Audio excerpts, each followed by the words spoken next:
Hello, everybody. How are you guys doing? Welcome to another episode of Tech Support Live. It's a weekly show where essentially we're going to be able to help you out with your home network. I'm Angelo, and I'll be your host for today.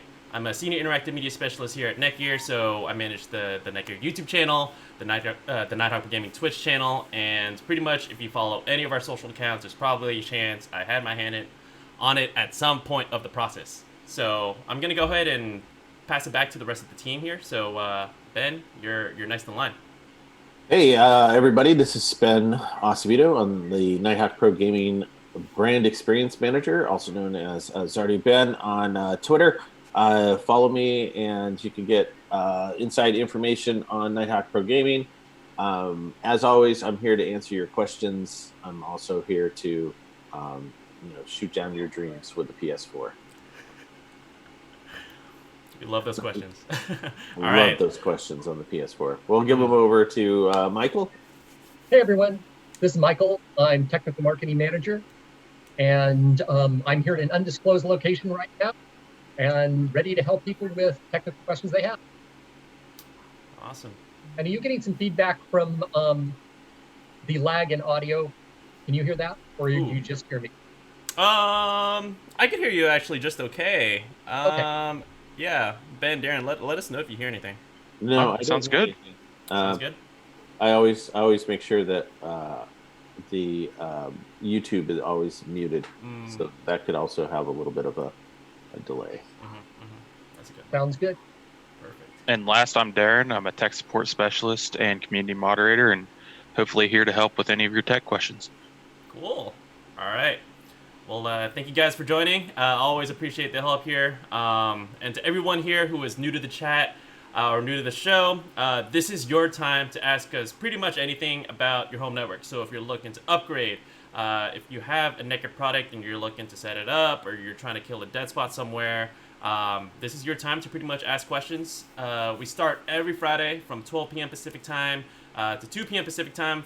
So you have us for about 2 hours. So happy to help you out with pretty much anything one-on-one. This is your time with us. So as long as you keep the comments going, we're going to continue to be able to do the show every week. So I want to also shout out a few of our regulars here. I do see you guys, and I appreciate you guys for coming. We got Shady Joker as our first commenter, sending that thumbs up. And again, yes, we always appreciate the thumbs up. If you give us a thumbs up, you're going to help get this event to more of our subscribers' feeds. Only a small percentage of our subscribers actually see this event go out, so please give it a thumbs up, and we'll be able to get more eyes on the show. And help you out. While you're at it, while you're clicking the thumbs up, click on that little bell down below, and that will subscribe you, and you'll get a notification when we're doing these shows. Yeah, exactly. And other shows. We have a whole bunch of stuff coming your way. Fall is going to be, we can't go into too many details, but fall is going to be a really exciting time. We're going to bring a lot of cool stuff to you guys. So, this is part of that whole amount of programming. So the more that you like, the more that you subscribe, and even the more that you share, will really help us in continuing to do this sort of programming. Exactly. I feel like I'm on PBS or something. If you like this program, that just means you're nailing down the pitch. That's it. It is. I'm sorry we don't have any free coffee cups or totes for you, but but here we are at our next event, the next IRL event, not the virtual events, the IRL events. We'll give you a tote. And good evening to the UK. Thanks you guys for joining us. I know it's of course. It's not the most exciting thing that you can do on your Friday night, but we certainly appreciate you joining us. Yeah. I mean, honestly, we like to keep it fun here. So, I mean, of course, everyone who's coming in who wants to ask their questions, this is your time. But, for pretty much any other, time of the 2 hours here, we're here to hang with you guys. We're here to essentially be there for you guys and just kind of, keep you guys up to date. As Ben mentioned, we do these live streams every week. So this is a Friday tech support stream where we're here to help you out. But actually, it was yesterday. We do something called Now at NETGEAR. That's for our newest products, where I actually interview some of our product managers here to talk about pretty much what they're working on. So if you're looking pretty much specifically on any product that you're interested in. That's your time to ask questions and figure out if that's the right solution for you. And also next Tuesday, we do something called the NETGEAR Virtual Event Series. So it's pretty much a virtual trade show booth where, again, we'll give you in-depth walkthroughs and demos, kind of like as you would at our normal conventions that we usually do every summer. So stay tuned. That one's going to be a fun one for next Tuesday. Next Tuesday, and then the following Tuesday is going to be really big as well. If you're a Nighthawk Pro Gaming fan, circle your calendar, noon. Yep. The 8th of September. I want to just tell everyone about it already. I do too. I so badly want to tell you. We should have a free T-shirt giveaway every week. That'd be awesome. That would be awesome.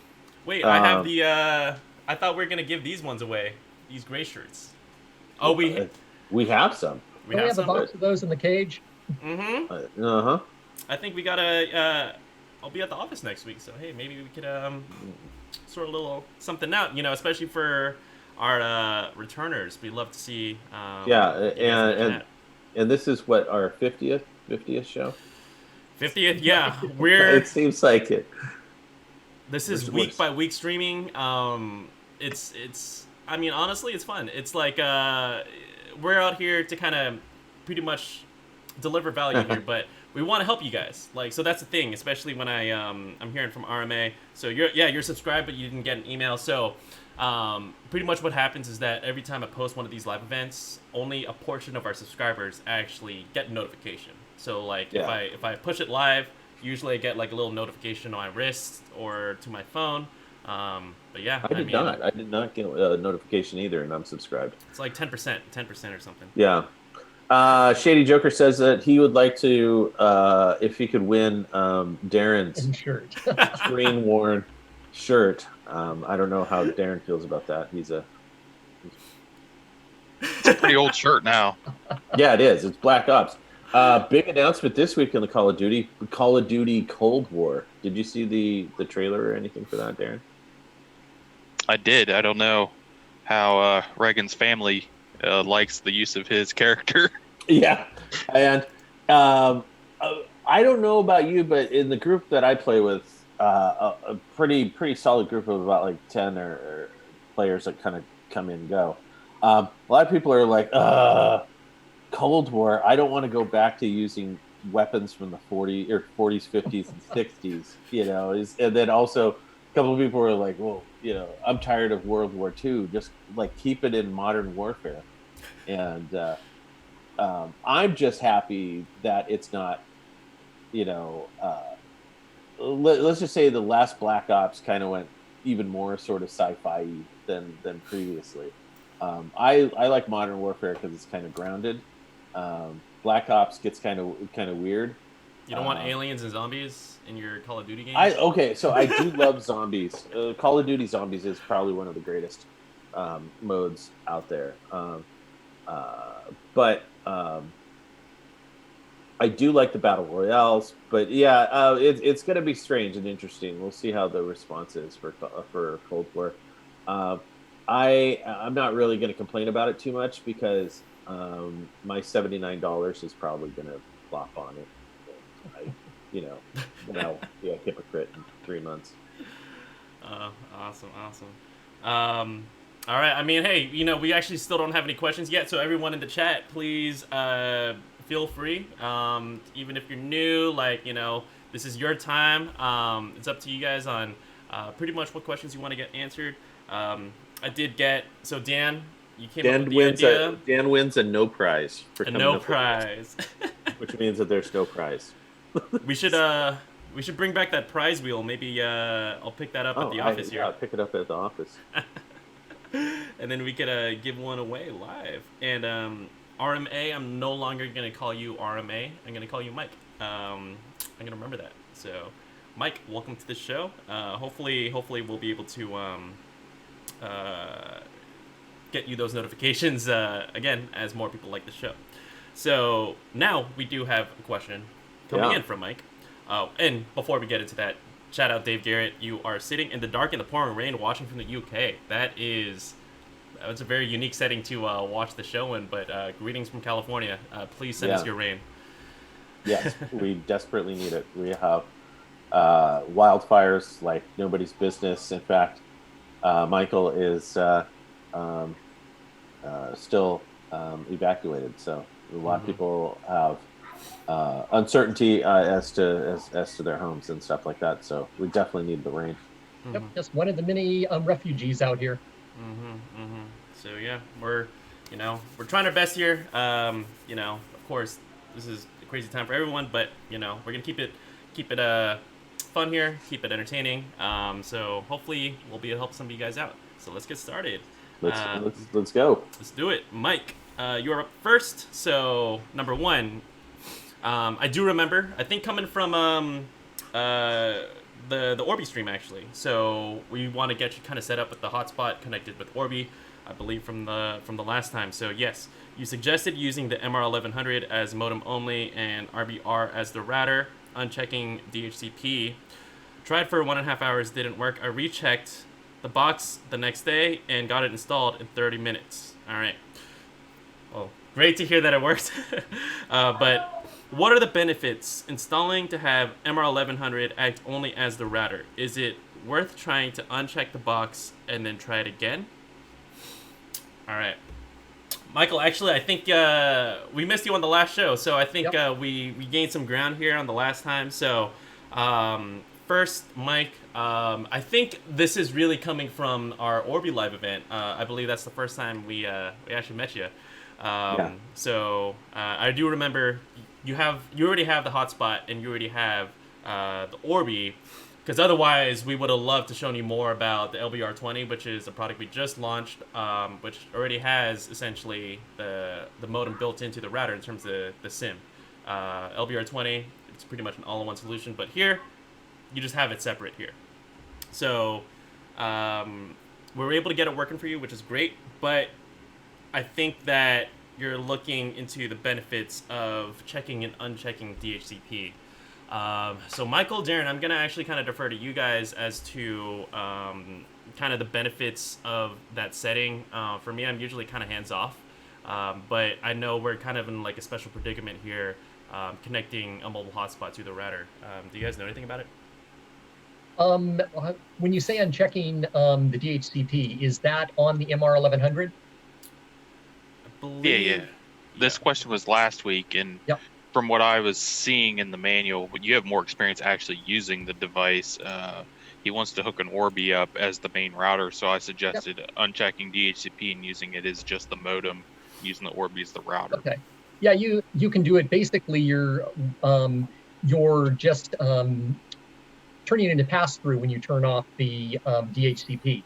So it just is strictly a modem, and there really is no benefit by having DHCP turned on in the 1100, because when you're doing it that way, because you're ending up with double natting. But it doesn't really harm things most of the time. If you don't run across any sort of problems, it doesn't hurt to actually have that checked. But yes, I've set this up many times without ever unchecking DHCP on the MR1100 connected up to a router. I've actually used multiple routers on it. I've used the R8000, the R7000, and even the R9000 on it, which would be the same thing as with the Orbi router connected in.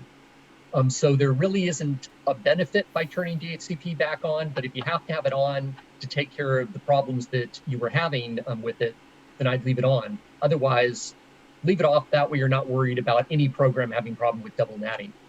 Mm-hmm, mm-hmm. So I think it seems like you turned it off and then didn't work and then turned it back on and now it is working. So pretty much what you're telling me, Michael, is that he's okay to leave Yeah. DHCP on. Yeah, he's no fine. issues. Yep. That's the way that I use it pretty much at all the events I go to. Mm-hmm. Perfect. All right. So Mike, yeah, I do agree.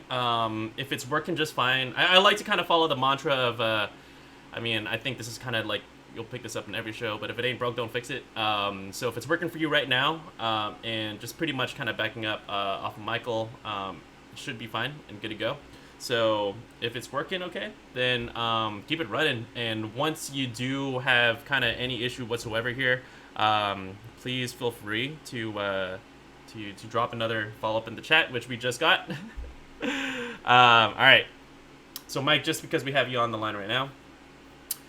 Number 2, I have a list of steps I did and issues when trying to install initially with the MR1100 DHCP unchecked. I can send it as a document to give the whole picture if you tell me where to send it. Okay. Yeah, that's yes. Who's in the sky right now? But that's a great topic. Is it Christine? I think Christine. I think it's Christine. Yeah, that's a great topic for our community. Yep. Where can you have you send that? Where? I think so. So There here, should be. let me go Oh, float. really? Yeah, let me go ahead and float up our community here. So I have a hunch that this is gonna be kind of the best spot to post, because if it worked for you, oh man, I could pretty much assure you that it's gonna help for a lot of other folks as well. So let me just go ahead and log into the community here so you guys can see where I'm going. And in the meantime, let's answer Christian's question. He has a Go Nighthawk for it. XR or Nighthawk Pro Gaming XR 500. He can't see devices on his Nighthawk phone app. That's because the Nighthawk phone app doesn't play well with the Nighthawk Pro Gaming routers at the moment. Well, it doesn't support them. Yeah. So you're not going to see that. You're going to have to log in on the web interface. Yep. I do agree. Sorry, I know I did flip over to the community, so you're gonna probably just hear us as ghosts in the sky. But yeah, Christian, highly recommend you to check out DOUMAOS on the desktop. That is where it's completely optimized for it. If you do anything off your phone, yeah, you might run into a little, I guess, it's just not optimized for the phone. And that's our bad for naming one thing Nighthawk and another thing Nighthawk Pro Gaming. Yes. The Nighthawk stuff is separate from the Nighthawk Pro Gaming stuff, and so a lot of times, it may work, but a lot of times it doesn't work across. Awesome. All right. So we actually, I pulled it up here. So Mike, go ahead and check this out. So this is actually, how can I write this in the chat? But I'm gonna go ahead and copy and paste this URL. So it's actually, if you check out our community at community.netgear.com, we do have a mobile router / hotspots forum, and we'd love to get your input on this, because really a lot of these threads actually start becoming popular once we find that people have kind of like a similar kind of question to maybe something that you ran into. It really actually does well to start floating up on Google, and it actually helps a lot of our customers out. So I'm gonna go ahead and post the link into the chat for you, and then go ahead and check this out. Our community's it's pretty active, and of course we'd love just being able to kind of hear from you guys as to what works and what doesn't work.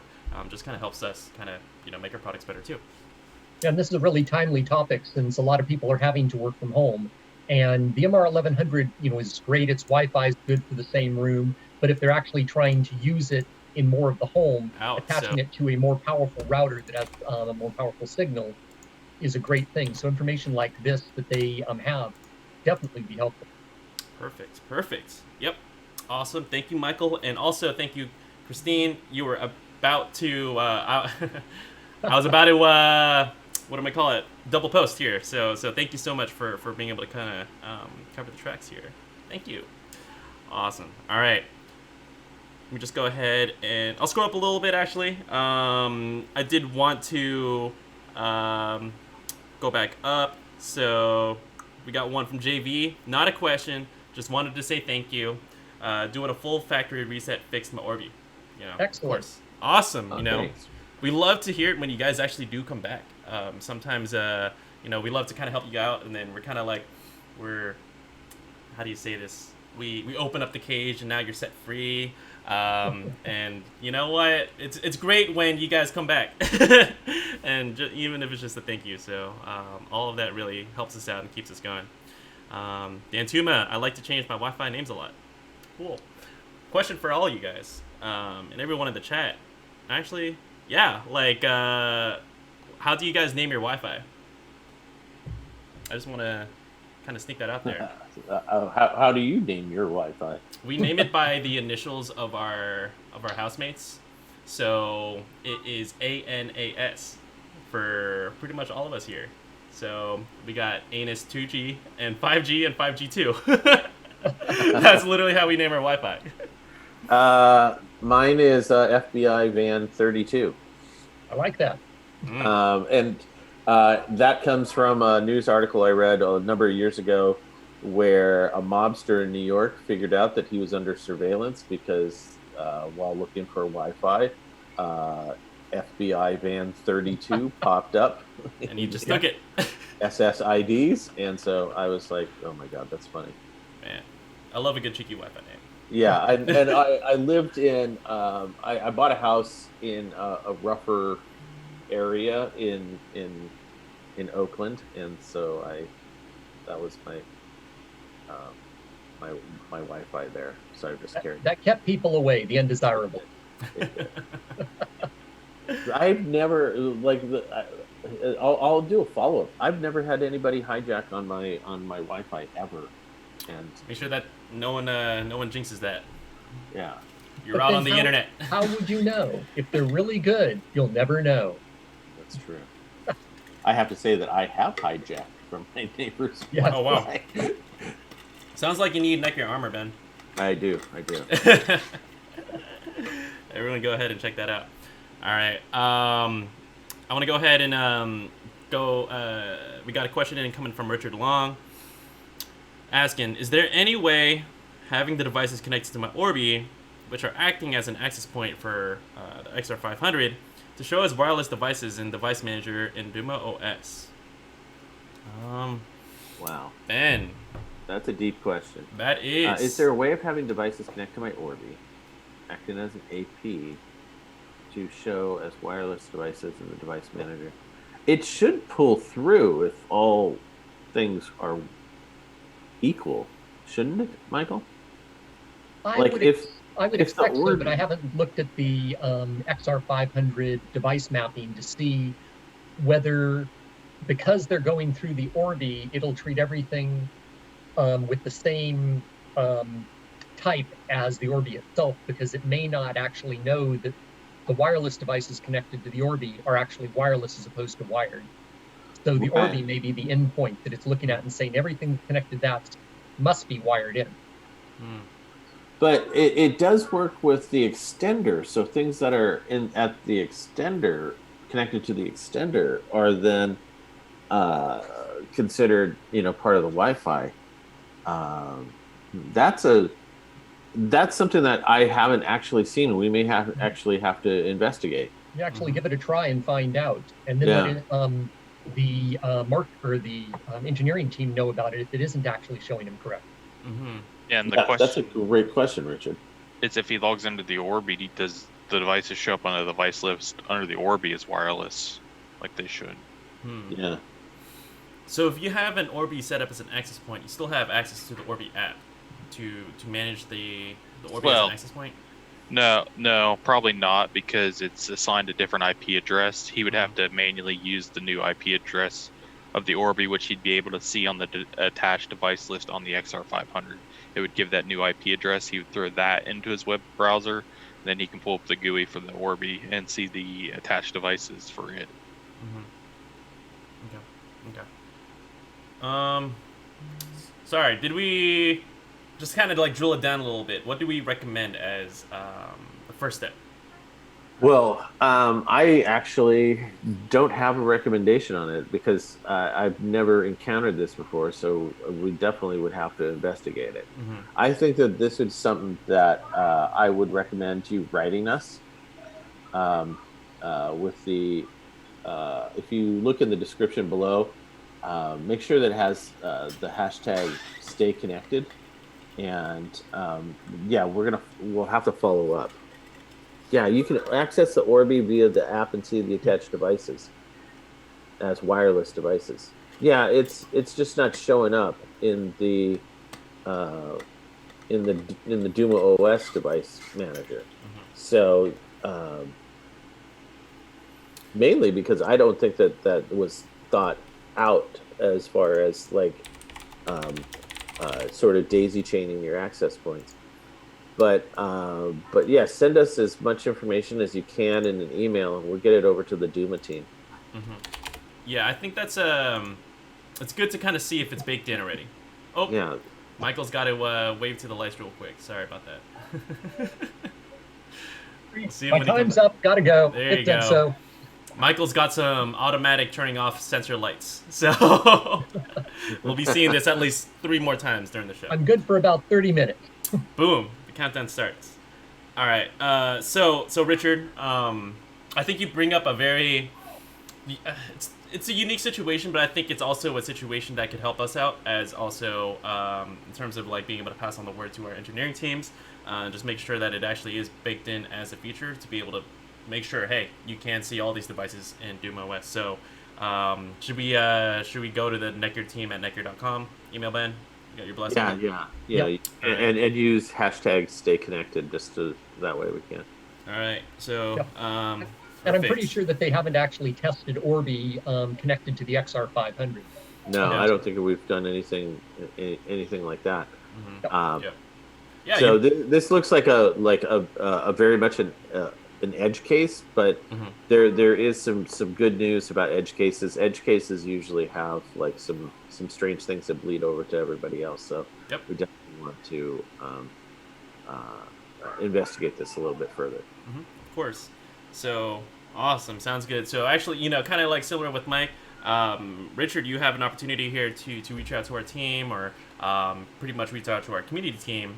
This information can help us out because I think that you might not be alone here in this kind of situation. We want to make sure that not just you, but pretty much as many customers as possible who might be having a similar kind of question Exactly. can get their information. Perfect. Yeah, and you may have discovered something that we may have overlooked.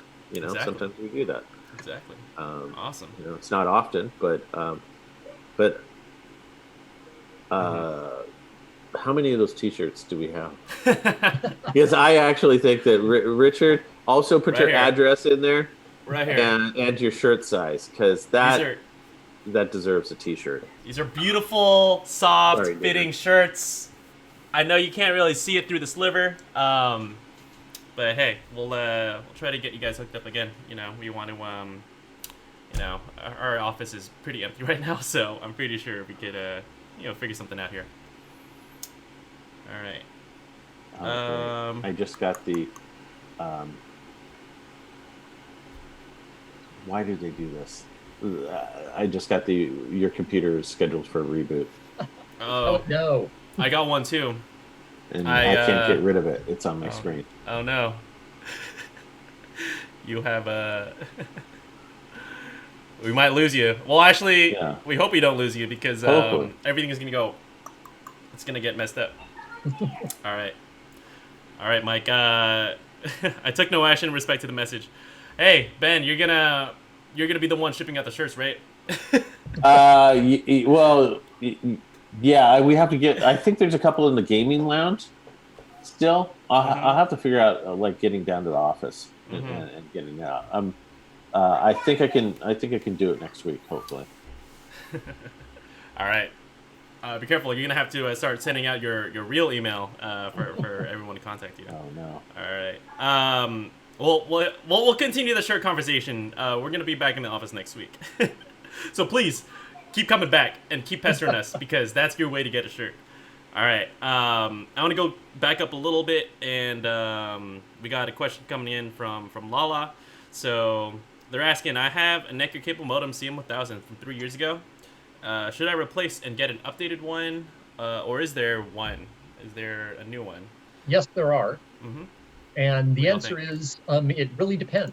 If you're getting the maximum speeds out of the CM1000 that your ISP subscription covers, then there's not really a reason to up.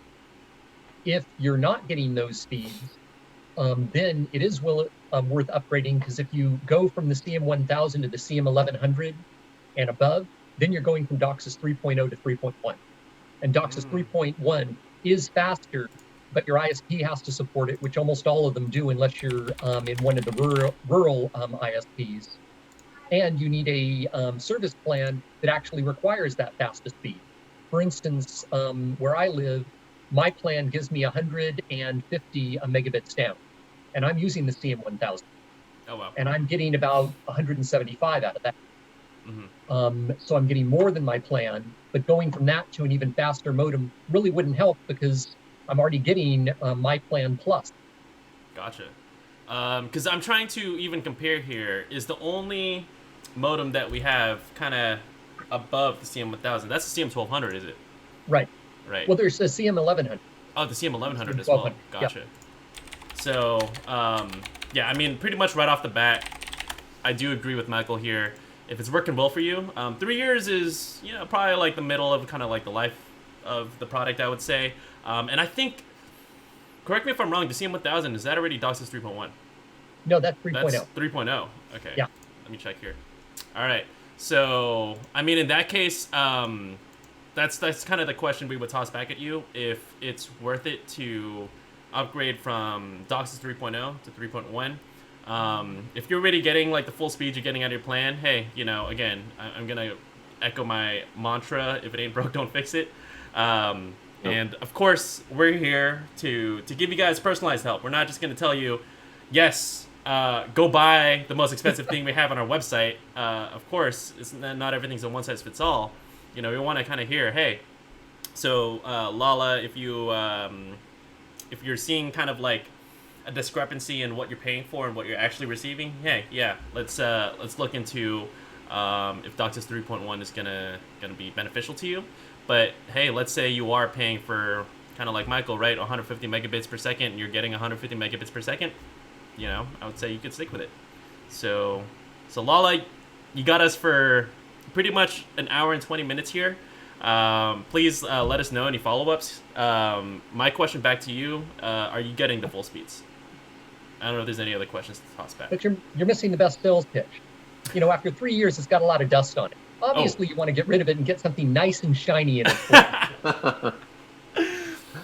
Trying to back up my point. I was trying to be I gotta be more aggressive on the show then. Yeah, you know, you're not gonna get those extra bonuses if you don't hit your sales numbers. Oh, see, that's why I'm a marketing guy, not a sales guy. Exactly. All right, Lala. Gotta thank you back. Yeah, again, if you're getting your full speeds, you're good. But no, we highly recommend you to do some speed tests. If you have access to the Nighthawk app, we have a speed test built into the app. You can check it out through there. Or you can also check it out at speedtest.net. There's a little bit more benefit of checking it out through the app. But yeah, just give it a shot and let us know. Kev, greetings from the UK. We got a couple guys from the UK, actually. I hope... I don't know if it's That's raining. a great way to spend your Friday night. You know, is to have us answering your networking questions. It's riveting. Yes. So let us know if you have any questions. But otherwise, here we're gonna we'll be here to kind of hang out. You have another. You have another question. Yes. Wait, actually, I don't have another question. Does Kev have a question? That's my question. All right. So it looks like Lala's getting their full internet speed. So, you know, that's kind of So that's good to hear.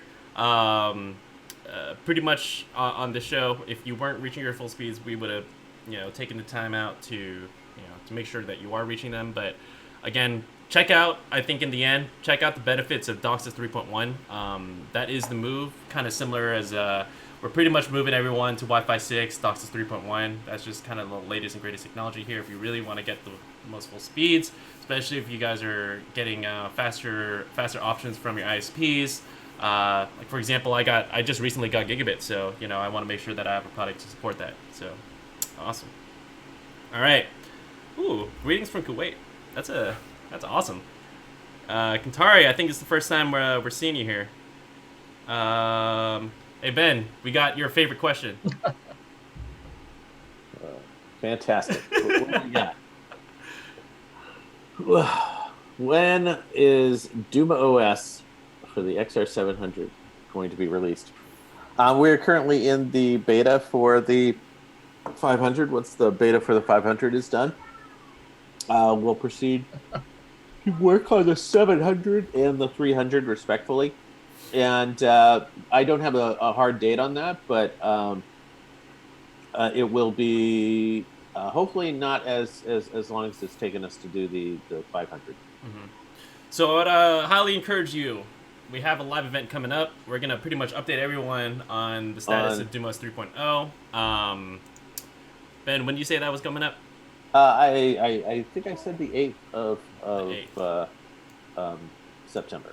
Perfect. So the 8th of September. So in 2 weeks, 2 Tuesdays, we're gonna have a live event specifically for what's new in Nighthawk Gaming. This is the first time you guys are hearing this, or actually, yeah, I think this is the first time. I don't think we've actually pitched this in the tech support live stream last week, but stay tuned. In 2 weeks, we haven't even promoted any of this, mentioned any. No, we haven't even mentioned it.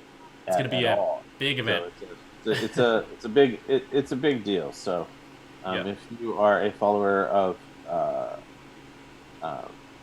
Nighthawk Pro Gaming and our equipment, I'd have to say that you should probably tune in. Awesome. So stay tuned. That's why you guys want to stay subscribed and have those bell notifications on, and then you're gonna be first to know when these shows are coming out. Kev, update from the UK. Mrs. is gone to work. We got his full attention. All right. It's great to know that. Fantastic. We're a substitute for the missus. We're great to have you join us. We appreciate you coming in. And then I want to skip back up to Richard Long here. Are the speed tests on the Orbi, are they single thread or multi-thread? Good question. Oh. Yeah. Do any of you guys know here, actually? I'm actually not too sure. Speed test on the Orbi, single thread or multi-thread? I don't have an Orbi, so I can't answer that question. Yeah, and I don't think that actually matters when you're talking about the speed test, because normally when you're talking multi-threading, you're talking about using multiple cores out of your CPU.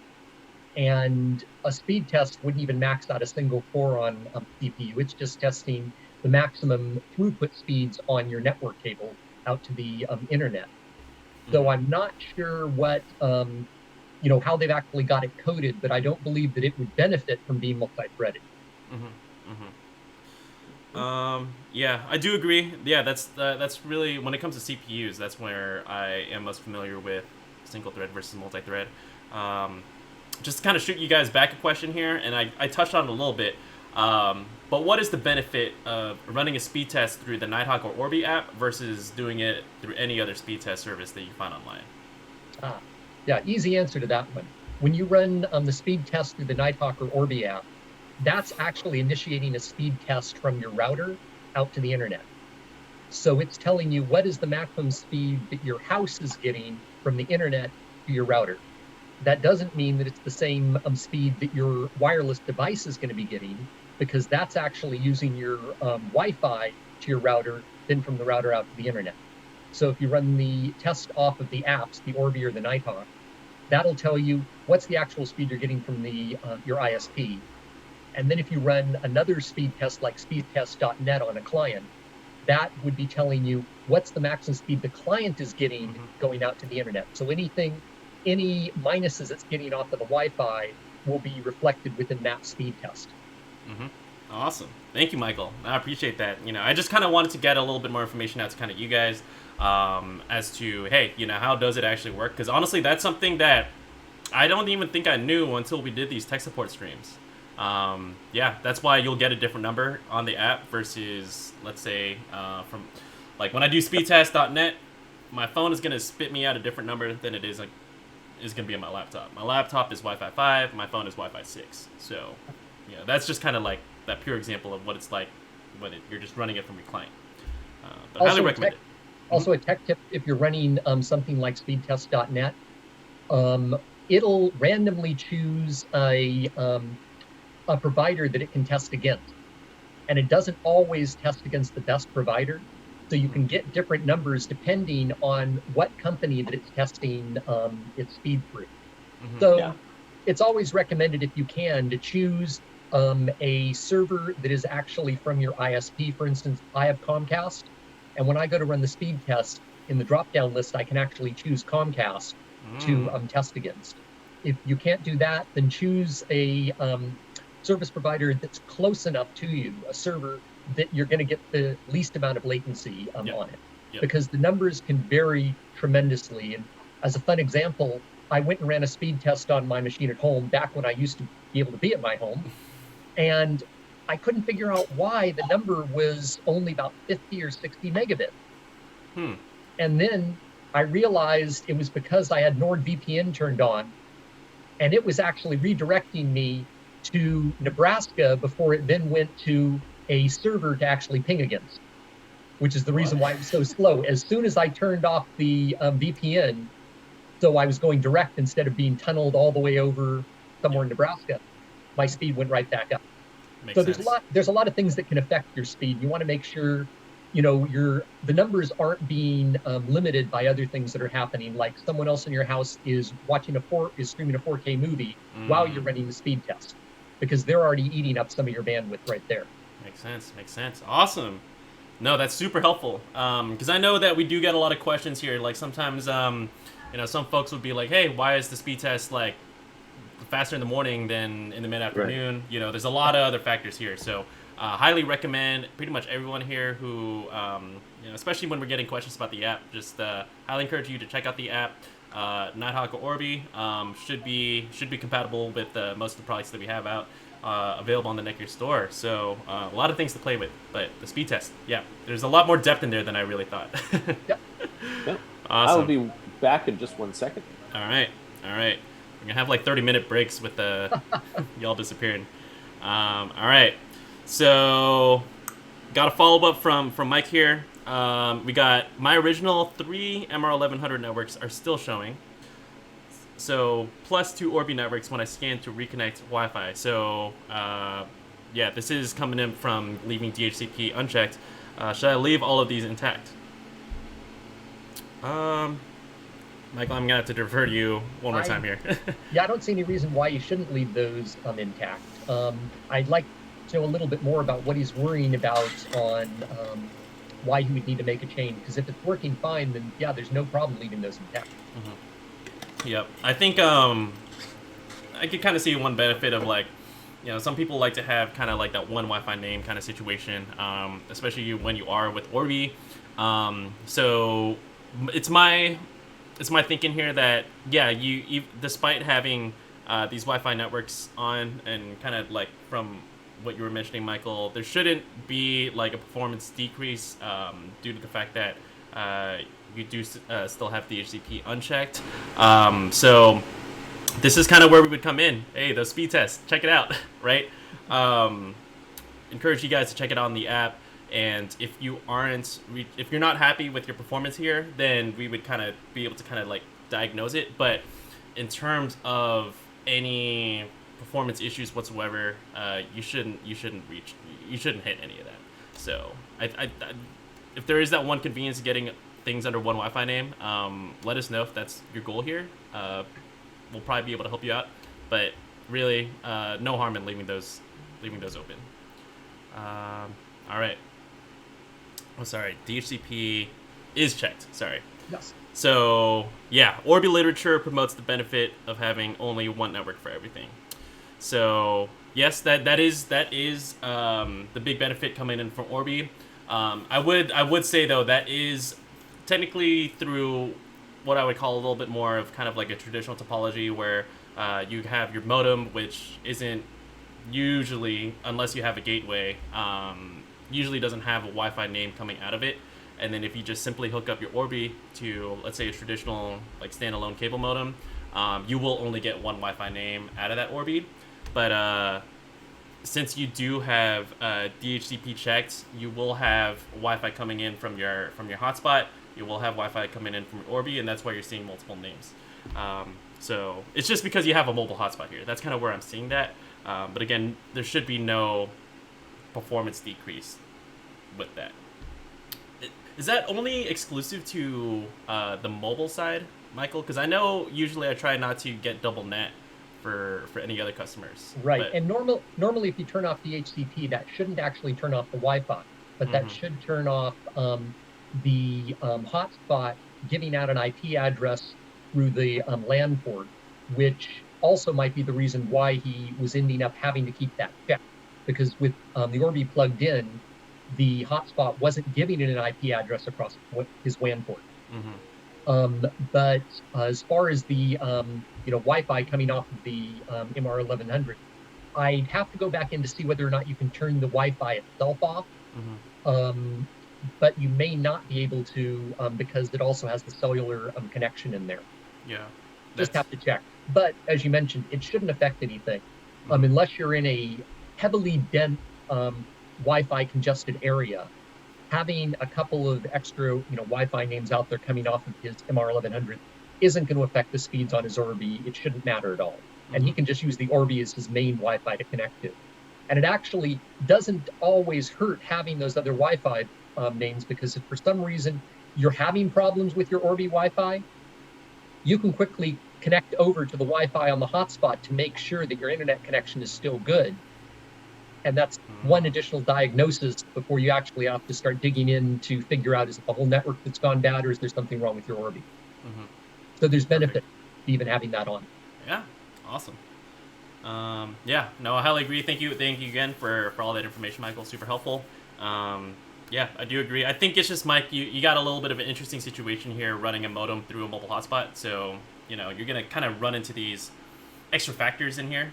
But again, as I mentioned, there is that traditional route. Nothing's really traditional anymore, but having just like a standalone modem and then the Orbi connect directly to that modem, that's where we have one Wi-Fi name as like that primary feature here for Orbi. And that's something that we've been saying for the past few years, but now everything's kind of switching. Like now we're talking about especially with the mobile hotspots, we got a lot of questions about the M5. There's a lot of people interested in 5G now. It's a different world than when we actually launched Orbi, for sure. A lot of different options for you guys. So stay tuned. Honestly, like coming up, just what we're working on for the virtual event series, we're going to be talking a lot about these more emerging technologies.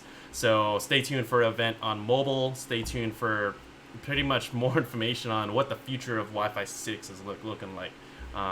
That's coming down the line. So we have our events filled out for September and October. So again, just keep coming in, and then we're going to keep telling you all about it. And I think that rolls into Ernesto's question. Will NETGEAR launch new generation Wi-Fi 6 routers next year, maybe with Wi-Fi 6E? How often do we roll out routers? We can't really tell you on that because, Mr.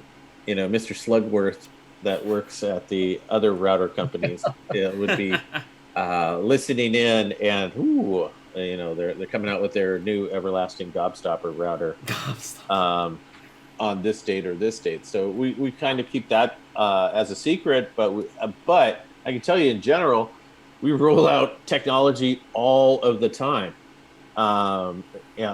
This year we've had a ton of product launches. This fall is going to be packed with stuff. But 6E, not a lot of devices are on 6 yet. So I would say let's have some caution with 6E. We don't want to go down the road of AD technology. By the time that 6E kind of gets sorted out, I think that we'll probably be heading on 7, to be quite honest. But and right now they really have to roll out a lot of devices that support Wi-Fi 6, because 6 uses the 5 gigahertz band. When you go to 6E, they add the 6 gigahertz band as well, which means that they have to add new chips in there that support that new band frequency. And they're just starting to roll out Wi-Fi 6 stuff. So they'll want to saturate the market with 6 before they start changing all their products over again and then making 6E. And is there enough benefit with going to 6E, because you're only gaining a little extra speed. So basically some extra lanes in there that you get to use. And I don't think that the airwaves are saturated yet on the Wi-Fi 6 bands that they have to worry about going to the next one. Yeah. So you'll see some 6E devices, but I doubt you're going to see a lot of them for at least a year and a half, 2 years. And as you mentioned, by then, who knows? They may have ratified Wi-Fi 7, and then decided they want to go that direction. Yeah, so it just also you could have a great protocol, and then just nobody uses it. Yep. Like AD was fantastic for delivering high burst, high amounts of of information. If my router and my console were both AD and they're like 5 feet apart, which they are, man, that thing would blaze. That would be faster than wired. Mhm. And but there just wasn't a need or an urgency to adopt that protocol, and it dies off. So yeah, let's not hold our breath. Yep. We actually, I think we got a similar question in from the Orbi event that we did last week, and we can't tell you too much about what we got cooking up. But there is a little bit more information there. It's meet our suite of Orbi Wi-Fi 6 solutions, or Orbi solutions, and there's a little bit more information there on our roadmap. I didn't say it. It was our director of product management. He actually mentioned. So check out that live event actually if you want a little bit more information. Especially you're for not Orbi. going to repeat it. I That's can't awesome. repeat it. Yeah, you got to check that out. No spoilers. You got to work for it. You got to work for it, right?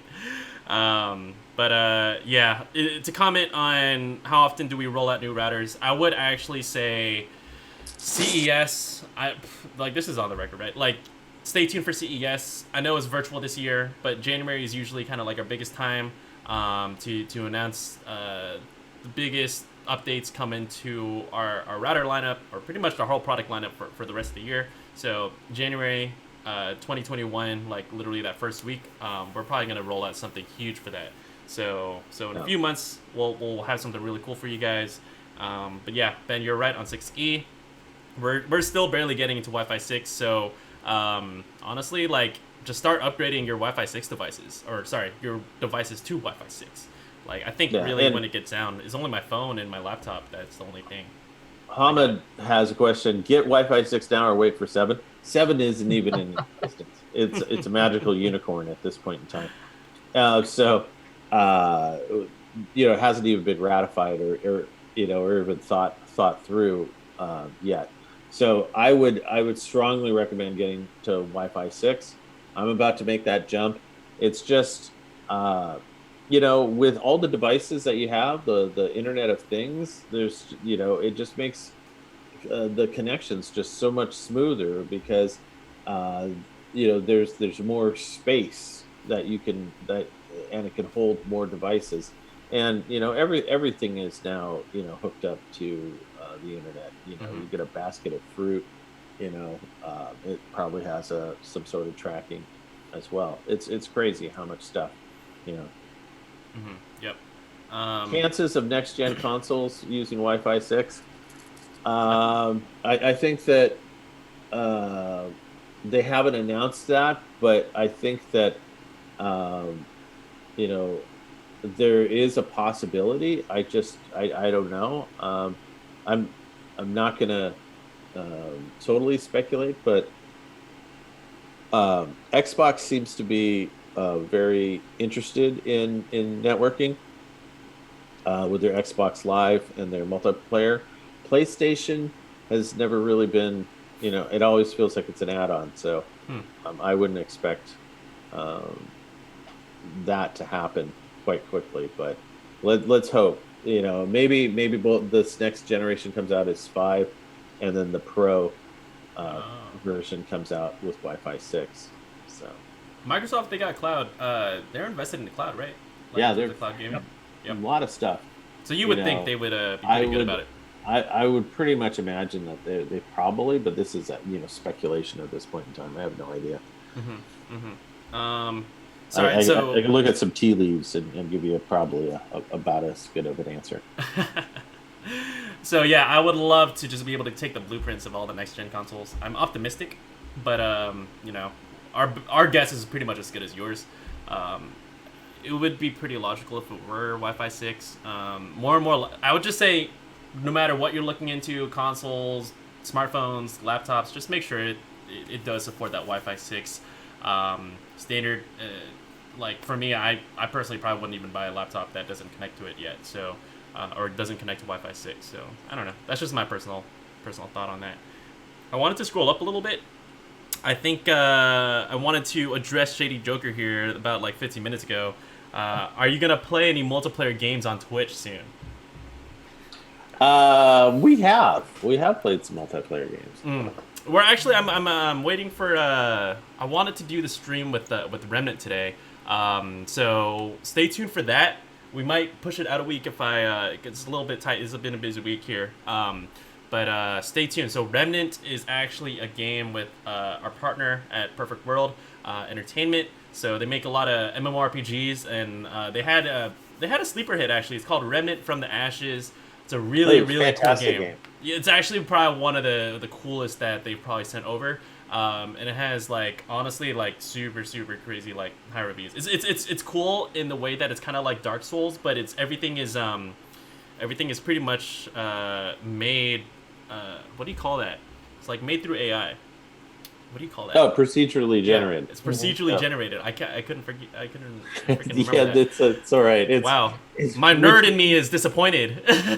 Which means that every single time that you come across it, it will, the levels are always different. You're gonna hit the same things, but but everything's gonna kind of a doorway that was on the right is gonna be on the left. Yep. So it's Dark Souls, but procedurally generated and with guns. And with monsters that kind of look like they're from The Last of Us. So that's how I describe it. It's a crazy game. Yeah. I looked up about Wi-Fi 6 on the next generation game consoles, and haven't found anything that's a confirmation quite yet. As soon as we know, we'll let you guys know. Mm-hmm. But somebody did say that Wi-Fi 6 will reduce your latency, which is true. And somebody else said, well, I'm just running a 75-foot Cat 5 from my router to my console. That'll really reduce the latency. Because that's better than Wi-Fi, even Wi-Fi 6. And somebody said, untrue, sir, which is because Wi-Fi 6 can hit over gigabit speed, and But that's not the same as latency. Yes. You can push a lot more through the pipe, but the speed going through the pipe is basically the latency, how long it takes to get from end to end. Yes. And with the Wi-Fi, it's not pushing a signal faster than the electrons that are going down a wired connection. So it's not going to help with latency, but if you have to push a lot of data through, yes, your Wi-Fi can carry more. But it is getting closer. Yes.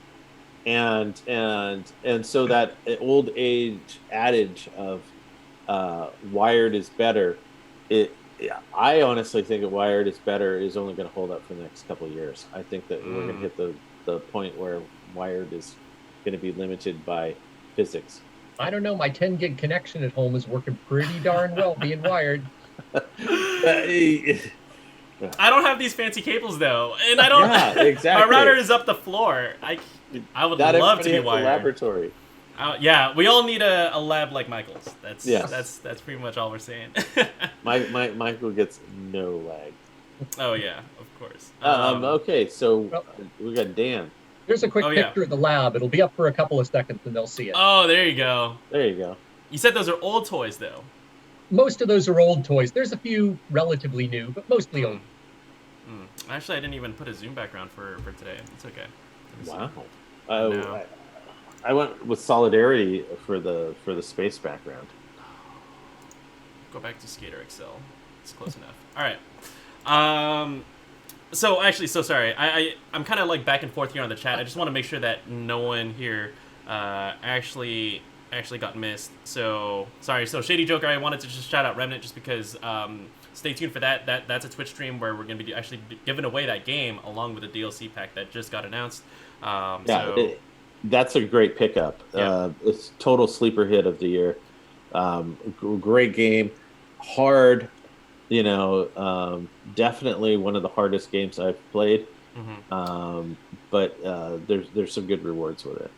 Perfect. Hamad, I want to make sure I got this one. Ben, did we answer? So the best to play games on a fixed connection. That was the wired one. Yep. It's still the best to be wired. But Wi-Fi is getting closer. Yep. I'll say that. And then if you have one of our Nighthawk Pro Gaming routers, I still recommend that you plug into one of the ports in the back and plug it into your console or PC. You're still going to get the best possible connection. Yeah. Yeah, for me, If you can't do that, due to limitations, well, then you're going to have a pretty darn good Wi-Fi connection. mhm. You're just not going to see, as good of a connection as as wired, Yeah. but I, um, I don't but know you're about going to get the best Wi-Fi connection. I'll tell you that. exactly. I agree with Ben. I'm not sure about everyone else here on the panel. I connect it wired if I can, but if I can't, no harm done. I don't want to run a giant wire through my floor, but hey, if I got my Amazon Fire Cube next to my router, yeah, I'll connect it. So that's kind of where I'm at with it. Yeah. All And it right. depends on what you're doing. If you're playing a Mhm. first-person shooter where even a microsecond is going to make a difference, then if you can wire up, that's probably the best because Wi-Fi can have fluctuations in it. But if you're streaming movies or playing games that don't require that exact precision, then if a few frames are dropped, you're not going to notice the difference. Exactly. Yeah, and even in that case, you want to really make sure your FPS, like your precision and your latency, is prime. Ask Ben about Night Harbor Gaming. Exactly. Yeah, and I'm gonna throw another tip out there. Everything's about like speed, and if you were an Xbox player, um, one is have wired internet connection with a Nighthawk Pro Gaming router. Two, get yourself an Elite controller. An elite And controller. then do the adjustments. I've had an Elite for over a year, and I never went in and fooled around with the customization. I customized it this week. My trigger pull, instead of being 100% trigger pull, now my triggers operate at 1%. And so I only have to have 1% effort instead of 100% effort to pull the trigger. And I am ridiculously fast now. A lot twitchier. A lot Twitchy. twitchier. Of I just like the D-pad on that, on the Oh Elite yeah, but controller. It looks sick. I'm pretty darn fast now at the quick draw. So Whew. there you go. There you go. Well, I have a Nighthawk router, so I'm moving to a new home that has built-in Ether port throughout the house. What's the best devices to buy to link them to the router by Ether port? So it seems like the house has cabling already through Yeah, it. if he's already got Ethernet port cabling in between, then the best device is an Ethernet cable running from the wall jack to your router. Yeah. Hmm. And then from the wall jack to your device. Yep. Yeah, I highly agree. That's really cool. I haven't had Ethernet built into my home since I was a kid. I grew up. I had a house. Wow, like when I was a teen that had Ethernet, but like since then I haven't had that. So there's really a lot that you could do here. You could hook up your media systems. Again, you could hook up your router pretty much just directly through the wall. You could hook up access points. Like there's a lot that I think you could play with here. But what devices do I buy to link them to the router I by don't Ethernet think port? yeah. I don't think that you have to buy a device. I think you just You just wire it directly wire up. it directly in. Yep. Yeah. I actually ran Ethernet ports into all the rooms in my house because they didn't have it. So I crawled underneath the house, drilled hole through things, ran cabling, but well worth it. When I need to have something wired, there's always a jack in one of the rooms. Yeah. I'm jealous. He may need a switch. I mean, if he has more than 4 rooms running with Ethernet, he may need a switch to connect to the router, then to connect to all those ports that are going to the walls. Yeah. And if the house is already pre-wired, then they're going to have a drop point where all of those wires go to, which is normally where your router is supposed to be. You'll need a switch that all of those wires are going to need to connect to. Like for instance, with mine, all the rooms that I wired up, the end point to those wires is a closet, and in the closet's where I actually have my switch that then gets connected up to my router. Wow. Yeah.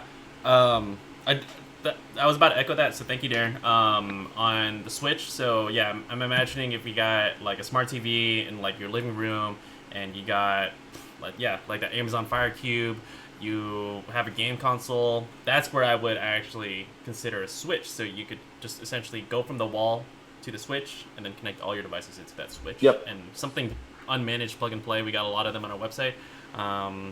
Yeah, check it out. S8000 is an amazing switch under $100. There you go. S8000, that's a good one.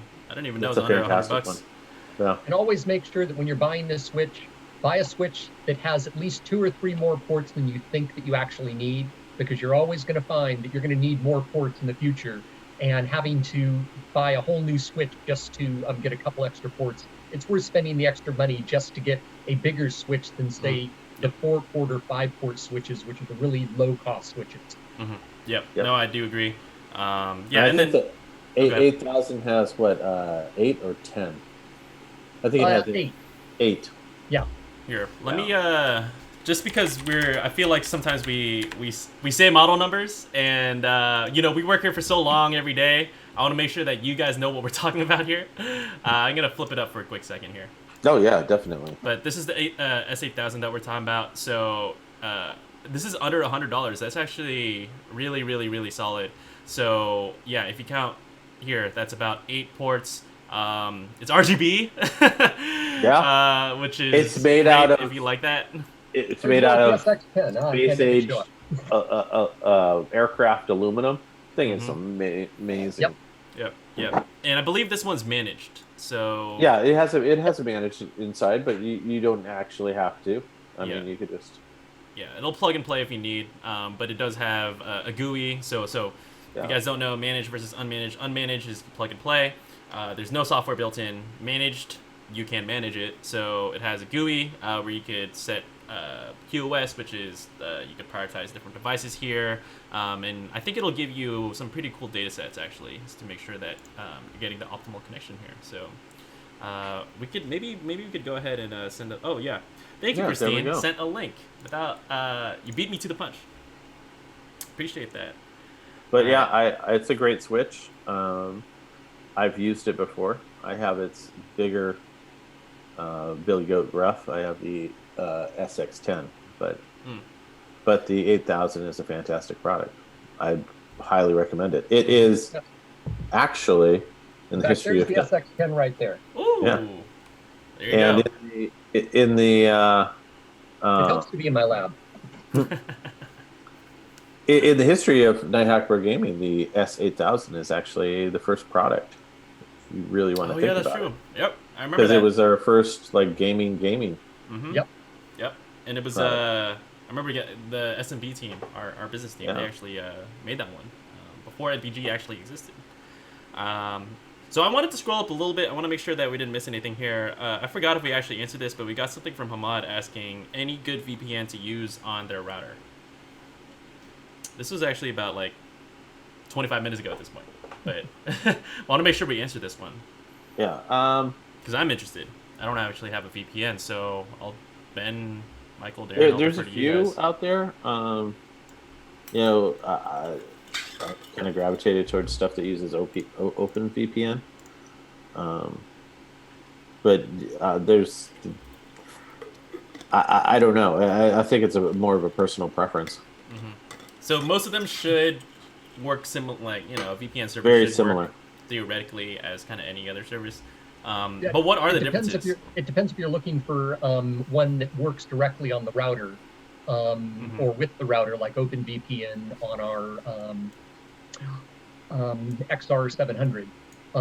Or if you're running on the client side. If you're running on the client side, then there's probably 100 different VPNs now that you can get. And it really comes down to a few things. One, price point for the number of devices that you can put it on. And if you're really worried about your security and that the companies aren't going to be giving out your information to other people, then you need to do a little bit more research to find out what their policies are and where their main company is located. Mm-hmm. If their main company is located in the U.S., chances are your privacy is not going to be really high there. If it's located in other countries, then those countries are going to control what the privacy is. But there's tons of articles that go over the, the top 10 VPNs, and every year you're going to see a new list with new names on it. Mm. And European standards tend to be a little bit more stricter on privacy. Okay. That's good to know. No, that helps me out because honestly, I'm kind of clueless on VPNs. Actually, I should actually really look into that. Ben, that's a good blog idea. That is. You could update that every year. Perfect. So yeah, go ahead and take a look at or kind of do a little bit more research. But yeah, you kind of have a little bit of a criteria to look at. Again, where you're located, price, and again, it kind of comes down to personal preference. Mike, kind of coming back to you. I want to shout out. You're kind of saying I got an interesting situation. This one's with the mobile hotspot and the Orbi. I hope that's a good kind. But it is unique. I want to shout that out. I do remember my grandkids just say I'm a dinosaur. But hey, you are on the show. Pretty much asking a lot of really, really good questions. So I got to commend you. You know, sometimes we get a little technical here on the show. And of course, we could always pull that back. But the fact that you're staying engaged, hopefully you find this helpful. You're coming back. You know, we accept all questions here. And again, we always appreciate it. And with that, I think you got number 10 in terms of questions. Can I alter which device is on which band? And this is with the Orbi and the mobile hotspots. With the mobile hotspot, if you're going directly to it, the answer is yes. You can pick whether you want it on a 2.45. Mm-hmm. On the Orbi, no, because the Orbi is going to use its own intelligence to decide which band is the best for your device, depending on where your device is. But you don't have control over which band they can go on. Yep. Thank you, Michael. Yeah, that's exactly pretty much how it works. So that is a comment that we have gotten. But so Orbi is essentially a product where it's really fit for a lot of folks that are more kind of like set and forget it. They don't. We do get that question is, hey, I want to separate the bands, but if you're interested in that, I would actually move you guys towards Nighthawk Mesh and actually the Nighthawk line because it does have a little bit more of that configurability. Orbi, on the other hand, is more of a hands-off solution. So that's just kind of baked in as to how the Orbi was manufactured and kind of just designed. It is one Wi-Fi name, but yeah, it has a specific target audience. Those people that want to set it and forget it, mm-hmm. and don't want to have to think about which band should I connect to at what time, when and where I'm located, and if I move my location, now I have to go and change to the other band. Mm-hmm. So it's supposed to be as idiot-free as possible. Yep. We try to make it easy, and then keep in mind that it does have a lot of features baked in. So for like seamless roaming, so you won't disconnect if you move from one side of the house to the other. It's gonna have pretty much like this. It has like smart bands where you're able to figure out which is the fastest band to connect to at all times. So again, really good solution if you want something easy, which Mike, I hope that you're looking for something a little bit easy. I don't want to add more complexity to your setup. So just kind of keep that in mind. All right, so now we're kind of back to kind of a little bit closer down. I did want to shout out Dantuma. He does have a Nighthawk 5400 AC or AX 5400 Wi-Fi 6, no buffering with 3 Fire Sticks, running 4K with the phone and MacBook at the same time, and we'd love to hear that. That's exactly what these products were designed to handle. So it's great to see some good results here. All right, now I'm kind of getting back. Sorry, we're kind of skipping around in the chat, but you know, of course, I don't want to get blasted for skipping anything. Marcial, shout out to you. Thank you. We always appreciate the positive comments. And also coming back. I remember your name from some previous live events. Yep. Perfect. All right, back. I'm gonna switch. Or sorry, Mike. I'm gonna switch it back to you. It's looking like you're gonna put the printers. Okay, so I think you're telling me that Orbi already puts the printers on the 2.4 gigahertz, and everything else is on the 5 gigahertz. In my opinion, I think that's the way to go here. Printers are the bane of my technology expertise. For some reason, I don't know about you guys, but I'm cursed with printers and fax machines and anything. Oh, and scanners. They don't like to play well with me. I don't know about you guys, but no, it's not just you. They have forever been the bane of everyone's existence on getting them up and running right. If you're using the wireless connection to the printers instead of wiring them in, that tends to be an area where they're constantly troublesome long before we ever had mesh systems. Yep. So for some reason, printers just are a pain in the butt. Yep. So in that case, I think the 2.4 gigahertz is actually a better network for the printers to be on because you're going to get a little bit more of that range.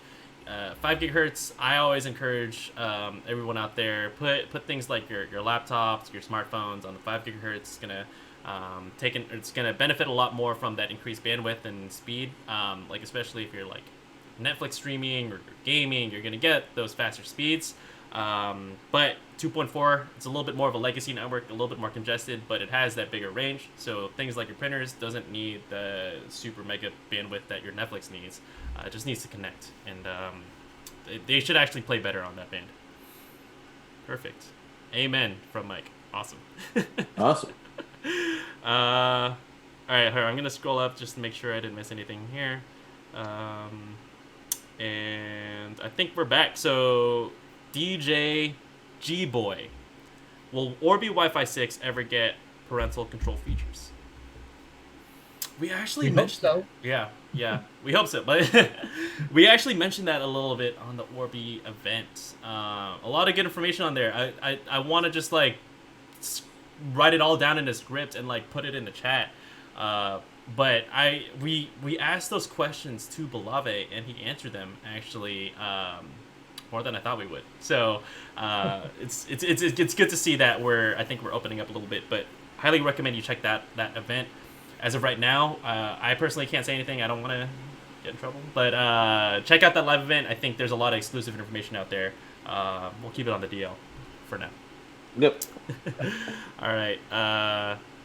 Hamad, doesn't Nighthawk do the same? So I think this is kind of on the Nighthawk versus Orbi kind of differentiation. Yep. Yeah, so it does do the same, but with Nighthawk, it is aimed at the more kind of technical user. Think of it like, for us, and we've kind of talked about this a little bit before in other shows, but I think of Nighthawk as more of the Android user, and then I think of Orbi as like the iOS user. You know, they're both gonna essentially do the same thing, but when you want to fiddle with your network, when you want to split the bands, when you want to set QoS up and like do a little bit more configuration, the Nighthawk line will give you more options versus Orbi, which is more of a, hey, make sure your modem's up and running. You plug into Orbi, your Orbi router starts essentially working and like pumping out Wi-Fi. Connect the satellite, the router talks to the satellite, you're good to go. Nothing else you want to set up there. So those are the kind of two situations you could compare and contrast here. All right.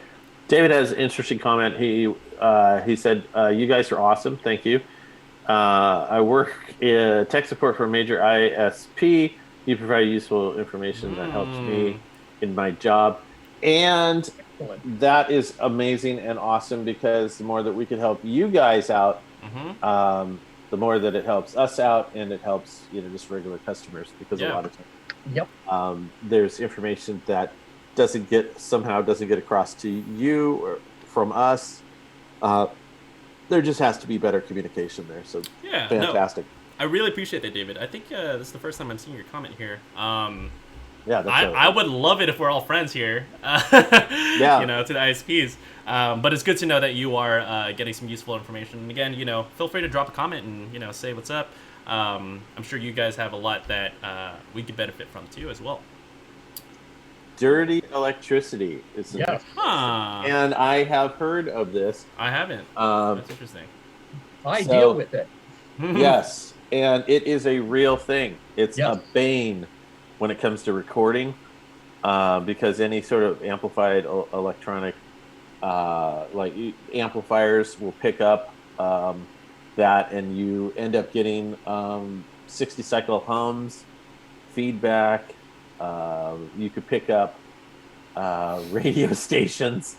There's a lot of stuff that just makes it a headache. Yes, it does exist, and it because modems and routers are also on the electromagnetic,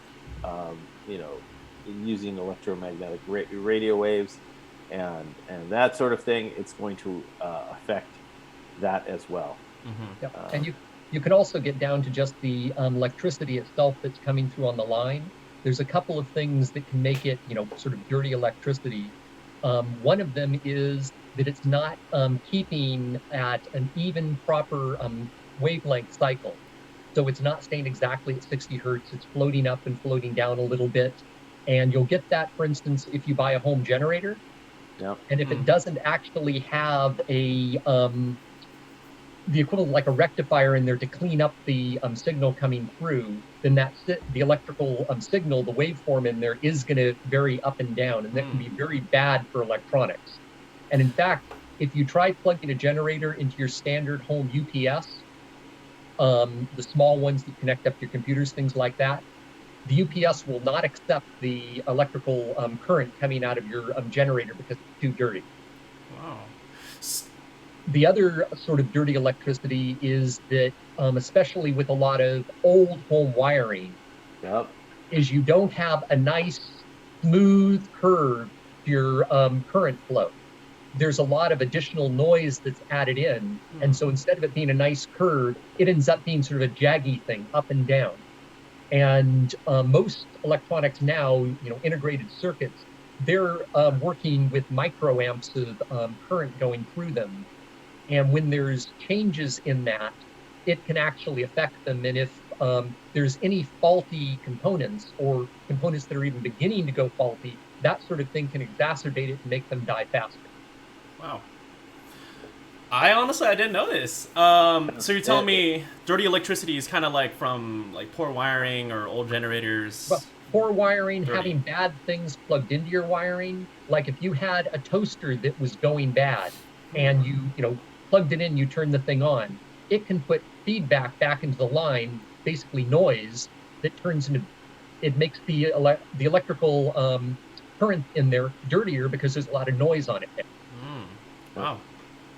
You're going to find it a lot with electrical that was done in the 100 years ago. I had a house that was built in 1918. The electrical was built in 1918 as well, and we replaced all of the electrical in the house, which was a major undertaking, but it cleaned up the noise levels on the lines so much. And you'll also find that some houses, they're not supposed to do this, but they have, where they've connected the old lath and plaster wiring to the new, what is it? The new wiring, and that's a big no-no as well. So, it is a real deal. Yep. So I would figure, sorry, just the last thing on this, like if you have power line but you have like an older house, that's something to look into. If you have dirtier electricity, got older wiring, that will affect the power line, because the power line's trying to put a signal on the current that's running through the wire, and if there's already a bunch of noise on it, it's going to degrade the signal. Makes sense. Wow. I kind of had a hunch there's good wiring and bad wiring, but I didn't know there was a term called dirty electricity. So I learned something today. Thank you, guys. Thank you, chat, for bringing that up too. I think there's a couple follow-ups here just before we kind of switch it up. So Hamad is one shouts out. I've always been a NETGEAR fan. Thank you. We love to hear that. We appreciate that support. You got a follow-up asking about solar UPS systems. Up systems. So solar generate dirty electricity? Yeah, solar system. I don't know. I'm learning on the show right now. I'm looking it up. I would imagine that it's based off of the electricity coming off of the solar panels isn't dirty, but because solar's a more modern, I don't think that it's going to generate dirty, where you get the lines. Basically, you're not getting the efficiency through the lines. And you're also, getting some feedback, if that's right, Michael. Yep. Also, with solar, it's probably creating DC current to start with, that's then being converted over into AC. And because it's DC current is basically as clean as you're going to get.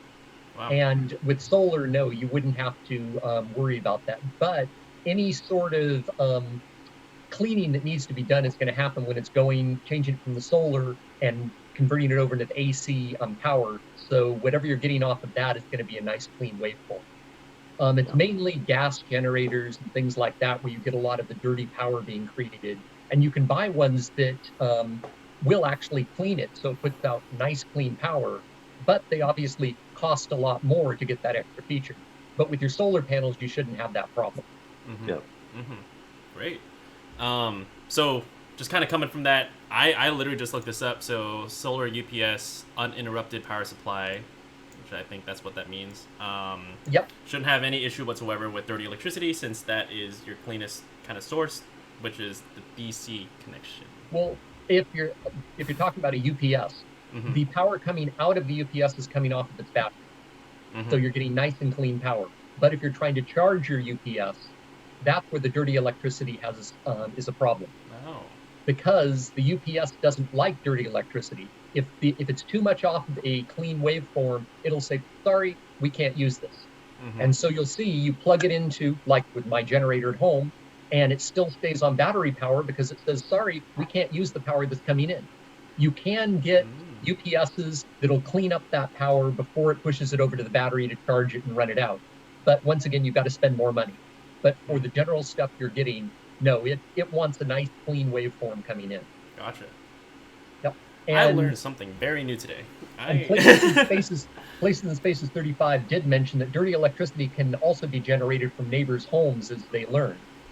And yes, you can actually get dirty electricity from your neighbor, but only if they're violating the rules of home wiring, because you're never supposed to push current back up the line. Yeah.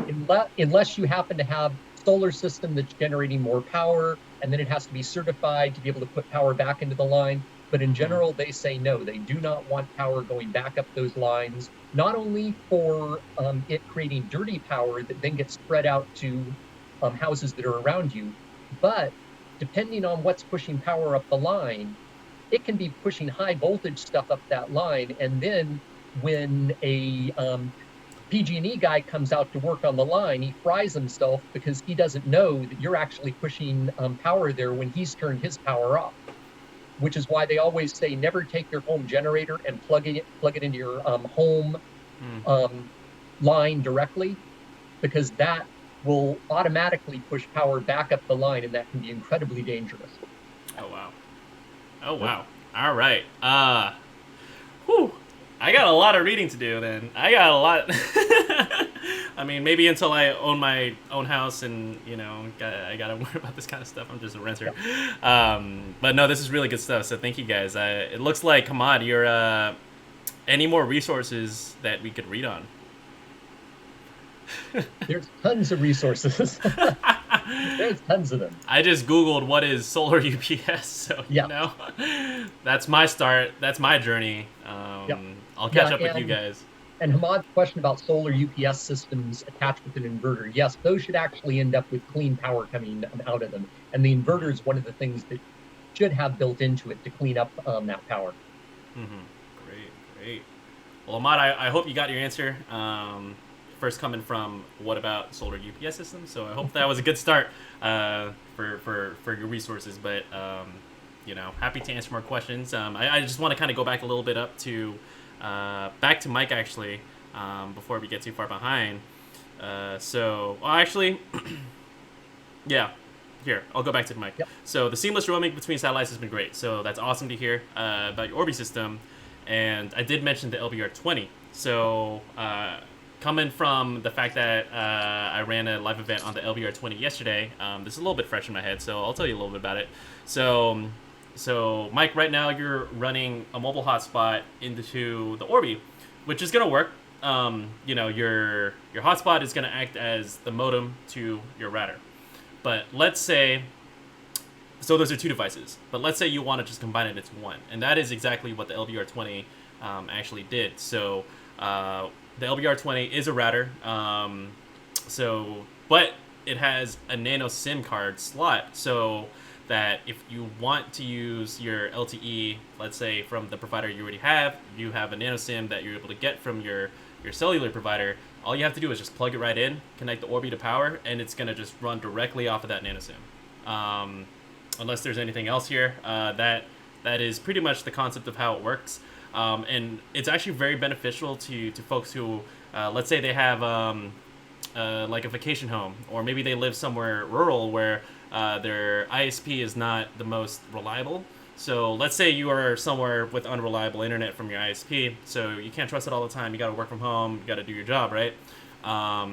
What's going to happen here is that you're going to be able to use the LTE as kind of like a failsafe, where essentially you'll be always going to be able to get internet, but you're going to get the best internet. So let's say when your ISP, whatever, runs into some issue, you're not getting internet anymore.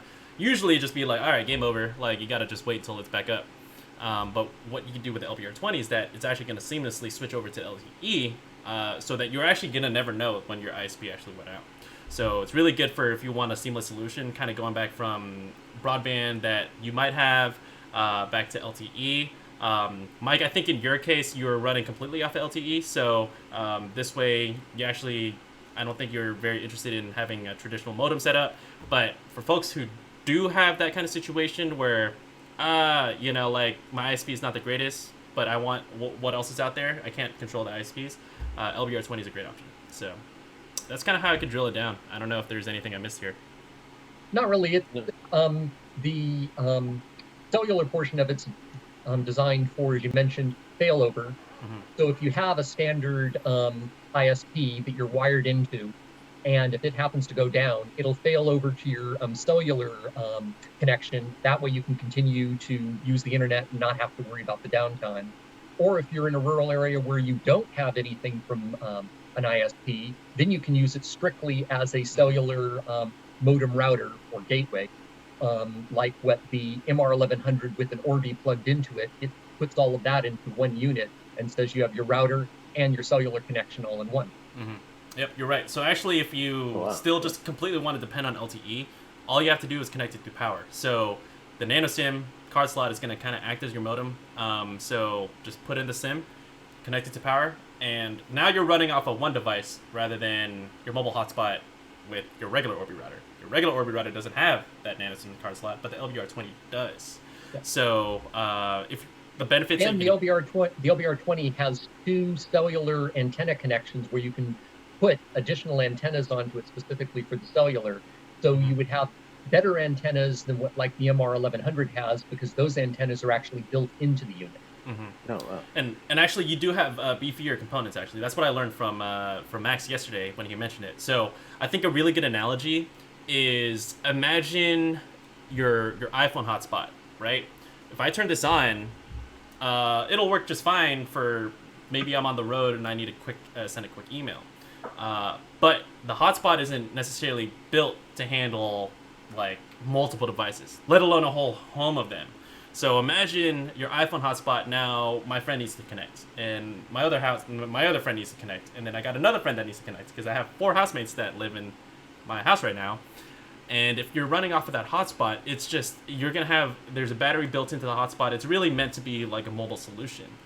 But the LBR20, it's going to have those better antennas. It's going to have better components inside to handle the bandwidth of all these different devices. So when you're Netflix streaming and like let's say like you got kids who are playing on their iPads, browsing the internet, a router solution is going to be able to handle those connections a little like actually better than a mobile hotspot. Mobile hotspot is kind of like more for an on-the-go, connect a few devices at a time. LBR20 is really meant for the home. So actually, it is a good solution for you to look into. Let's say your home starts getting congested. The modem just isn't built to handle so many devices, but the LBR20 is. So that's also another benefit. You got beefier components, and also you got all the devices built into one package. So, Mike, check that out. I know that spiel was a little bit. Hopefully that wasn't too long, and hopefully we didn't get a little too technical. But I hope we were able to answer your question here. Yeah. Cool. All right, I'm gonna start going back down a little bit. I know there was one from Mod asking when the 6 gigahertz band is coming. I know that was a Wi-Fi 6E question. Just stay tuned. Stay tuned and check out the Orbi event. I'm telling you, there's a lot of information in that one. Mike also had when we're talking about electricity here. A large emergency generator runs all the devices okay. Again, yeah. Hope you all are staying safe out there. It's kind of crazy world, no matter kind of where you are in the U.S. right now. So it's good to have a plan. And our next question comes in from Sandra. Welcome to the show. So she's asking the best NETGEAR router to bypass an AT&T gateway and then another to create an access point. Okay, this will be fun. I would say get a modem, get rid of the gateway, and get a router. My question back. But my biggest fear is that it's a DSL. My fear was actually fiber too. Yeah, fiber. I use AT&T, and the only option available is fiber. So that's what I have, and I actually can't use a modem because we're not in that market. And really, like, you're kind of stuck if you're on fiber. I don't think there's a lot of fiber modems out anywhere, unless I'm mistaken. Nope. So the thing with that is that it's a lot of proprietary stuff. I can't choose a modem if I wanted. But let's say it's just a regular cable gateway that you're trying to replace. That we're kind of starting at square one here. What would you guys recommend? I would recommend something kind of like mid-range, but I want to kind of establish some criteria here for Sandra, where it's like, how big is your home? How many devices are you connecting to it? How much bandwidth are you looking to put on it? Are you a gamer-heavy household? I think there's a couple questions here to ask back, but what do you guys think? Michael Darren. Well, I think your questions are good to start with is, how many people are, on it? Well, actually, first, what type of subscription plan do you have from your ISP? That'll tell you the speeds that they're expecting to get, which help you decide what sort of modem you need, then how many people are going to be using it, and are you a gamer? If you're a gamer, then any of the pro gaming lines a good router to get a hold of. And as far as a modem, because we like to keep our modems and routers separate as opposed to getting a single gateway. That way you can pick and choose, one thing off of column A, one thing off of column B. With the modem, I would probably look at something like the CM1000 as a good base. Yeah. Relatively inexpensive. It's a good solid modem. It's the one I use at my home, and it's going to cover you up to gigabit speed. If you're going for fiber or you have gig lines or higher, then you're going to need something faster than a CM1000. But a CM1000 is a good one if you've got cable. If it's DSL, we only have, I think, a couple of DSL modems that we make now, because DSL is pretty much on its way out. Mm-hmm. Mm-hmm. So I did float up the CM1000 page for about a quick second here. So let me see. I don't know if I could beat Christine to the punch, but let me see. I'm going to do it. I sent a link out. I sent a link out in the chat. So go ahead and check out the CM1000. I believe, we talked about that one a little bit earlier. Man, I forgot. Oh, I wish I could remember names off the top of my head. But we had a chat message earlier for upgrading the CM1000, and actually it tended to work pretty well for their situation. Solid modem. And after that, then I think Sandra's looking to set up access points. So once you get the CM1000 set up, and Sandra did mention that they're not on fiber and also not on DSL. So for access points, now I'm thinking, what's the budget, and also what's the what kind of I guess the number of devices here. I think that's really going to kind of help me out. We have a lot of access points under the NETGEAR business line that would actually work.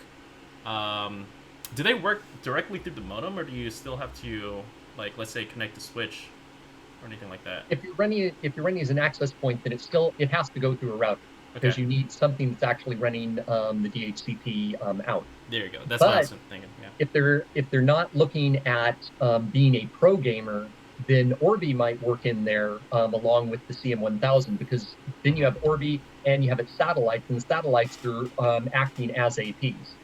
Mm-hmm. Yep. Michael, so yeah, you're on a good track here. Good to mention Orbi. My question kind of back is what kind of features or performance are you looking to get out of an access point versus maybe like something like Orbi? So with Orbi, the router's already going to be built in, so you can get that IP, and the satellites are going to work pretty similarly, especially if you have Ethernet connected throughout your home. the Orbi satellite is going to act pretty similarly to an access point. So I would kind of juggle that option, whether you're looking for another router to hook up actual, like let's say something that we offer from the NETGEAR business line. We have dedicated access points, but you would still need that router to still connect to that CM1000 that we recommended you. Or check out Orbi. You'll just have to get the CM1000 and then just get like an Orbi kit with the router and the satellite, and then you'll be good to go. So a lot of still a couple more questions here, but let us know which track you're looking more for, access points versus Orbi, and we'll head towards that direction, whichever you prefer. Looks like Extended coverage for cameras. How about AirBridge? We talked about that. I'm learning so much through these streams, honestly. The fact that I could just kind of like remember that off the top of my head, honestly kind of surprised me. But I know AirBridge is a really good use case for IP cameras. These are access points though that are point to point. So you would need to make sure that they have line of sight. But let's say you have a site for these cameras that you're trying to set up. Let's say, I don't know, there's a lot of use cases here, but let's say like a larger venue where you could set these access points or these pretty much, these point-to-point like wireless bridges. You can set them outside. They can talk to each other. You got the cameras pretty much that are able to connect to the AirBridge, and as long as you have the AirBridges being able to see each other, you'll be able to connect more cameras up to your venue. And I think we lost Ben here. I'm sorry. I gotta fix some of these overlays. Yeah. Also on the extended coverage for cameras, are we talking about IP cameras or wireless cameras? Because if we're talking about wireless cameras, then the AirBridge is still a good idea, but then you would want to attach something like an access point to it, and then have the wireless cameras connect wirelessly to that access point. So for instance, if you have cameras at your main house, and then you have a barn or garage that's, 500 feet or 1,000 feet away, and you want to have cameras there too, you could hook up the AirBridge to bridge between the house and the barn or the garage, and have an access point connected to that AirBridge, and then have your wireless cameras connected to that. That's one way to bridge the gap for the wireless cameras. Mm-hmm. If they're wired, then just using it straight as a wired access point for any wired camera. Awesome.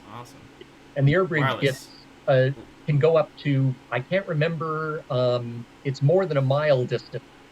I might have to look up the specs on it, but it can go for an incredible distance, point to point, but it does need line of sight. Doug sent us a really good analogy. It was like 500 meters for 500 megabits per second or something like that. Oh man, we have another live event that talked about AirBridge in full, but yes, that is probably our most dedicated use case, especially for wireless cameras. And these are outdoor wireless access points, essentially. And I did check, and the maximum distance for the AirBridge is 3 kilometers, or about 9,000 feet. So you're looking at somewhere around 1.5 miles. Gotcha. Yeah, Sandra. So no worries. Please let us know if you got more questions about it. And I would. There's 2 live events I encourage everyone in the chat to look at, depending on what you're looking at. Orbi Wi-Fi 6, the Orbi live event that we did last week. A lot of information on Wi-Fi 6E and our future roadmap for Orbi. And then AirBridge has a lot of information, especially for setting up security cameras.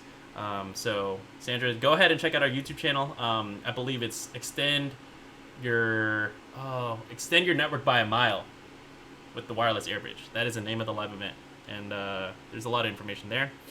Just an update from Ben. He unfortunately did lose power. So don't worry. We'll cover your tracks. Don't worry about it. It's a crazy world out there, right? And I wish I could show you guys, but I think I'm getting a lot of smoke in my area right now. So close your window. I know. It's getting actually kind of warm in here. All right. Yeah. But that's okay. My house hasn't had power for 2 weeks, so I know, man. Those things happen. We gotta count our blessings. Yeah, that's it. Yep.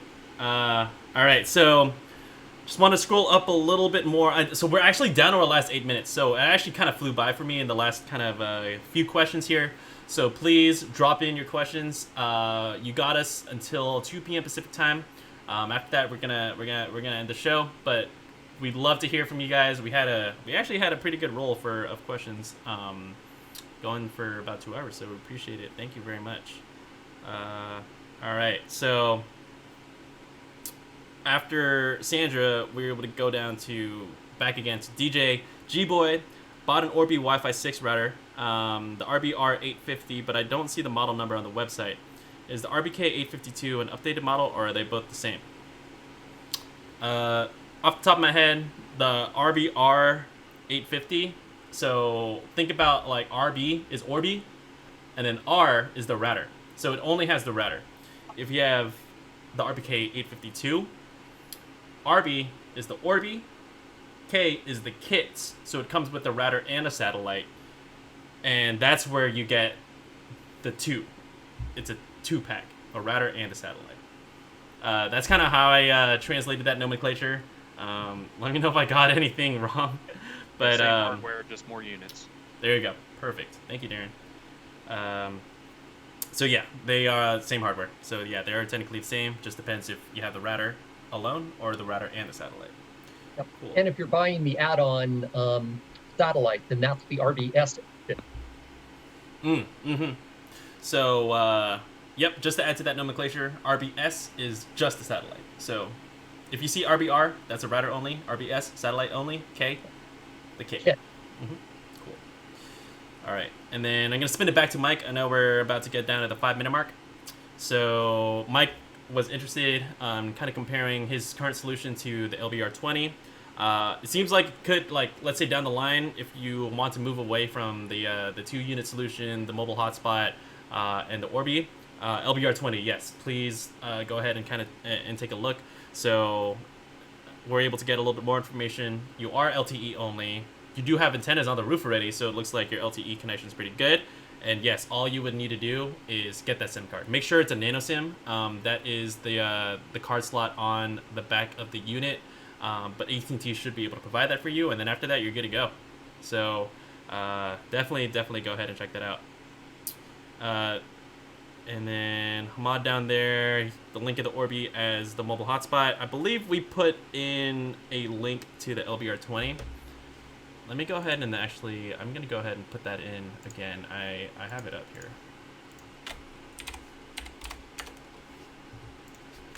Sorry, just give me a quick second.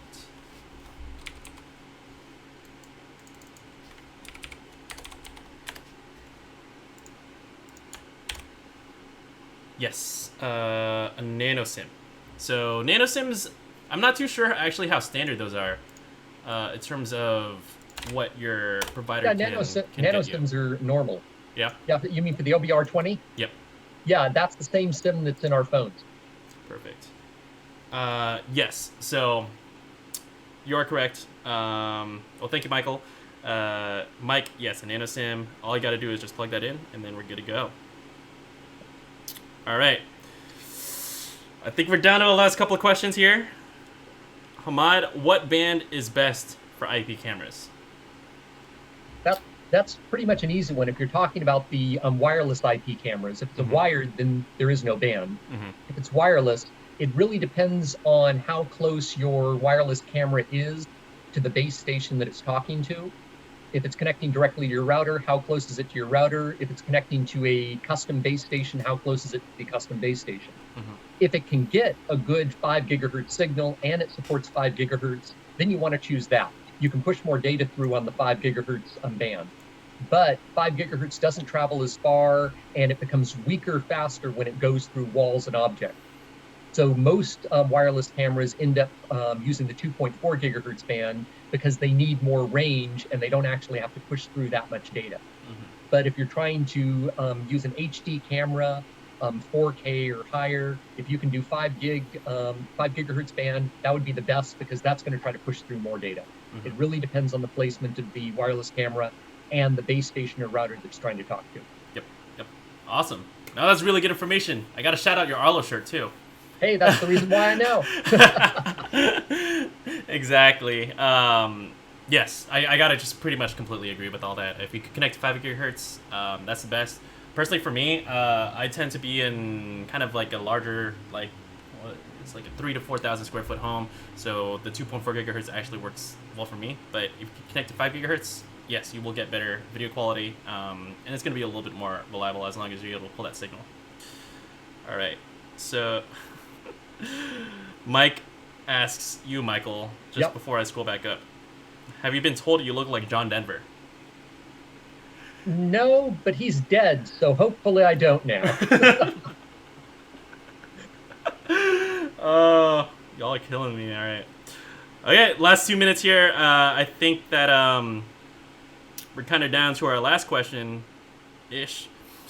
So Mike, while we're on you right now, got no cable, have to only use the hotspot LTE for internet. So yes, I think your current solution, honestly, if it's working well for you, if you don't want to fiddle around with it, I think you're pretty set right now. Just down the road, just know that LBR20, you still wouldn't need another hotspot or another modem. All you got to do is just plug in the nano SIM, and again, you're set to go. But I think we're gonna be answering DJ Markison for the last question here. Plex on my extra 7000. Any way to do PVR?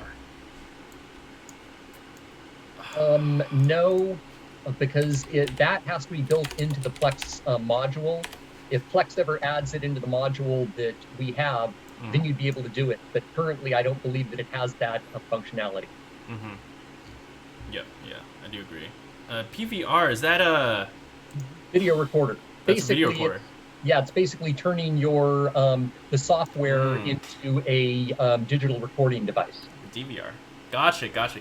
Okay. Yeah, in fact, I've got a program called PlayOn on my PC at home that does exactly that, where I can set up a bunch of video streams and just say, okay, I want you to record this series, and it will record it and dump it down to my hard drive. Oh, wow. Again, a great idea. Yes, but it does have to be built in. Again, we do have our idea exchange on the community, so highly encourage you guys to go ahead and check that out. We'd love to hear from all the awesome ideas that we actually get during the show, because I think there's a lot of stuff that we can learn from you guys as much as hopefully that we're able to help you guys as much at the same time. So with that, we're actually down to our last minute here. So gotta thank you from Mike. Mike, thank you, and thank you for letting me know. I'm gonna remember your name for next time. But to everyone here on the stream, we always appreciate your comments coming in. It is a 2-hour show, so it is long. So please, bear in mind if we're answering questions for a long time. But we always love to hear it, and we love to see you guys staying active. So again, as we mentioned, send a like. It's gonna get this event out to more eyes, and that's the goal here. Get us up to 50K subscribers. Maybe we'll do something fun. Maybe we could get those shirts from the office when we're there next week. So get us up to 50K subscribers, and maybe we'll see what fun things we could do.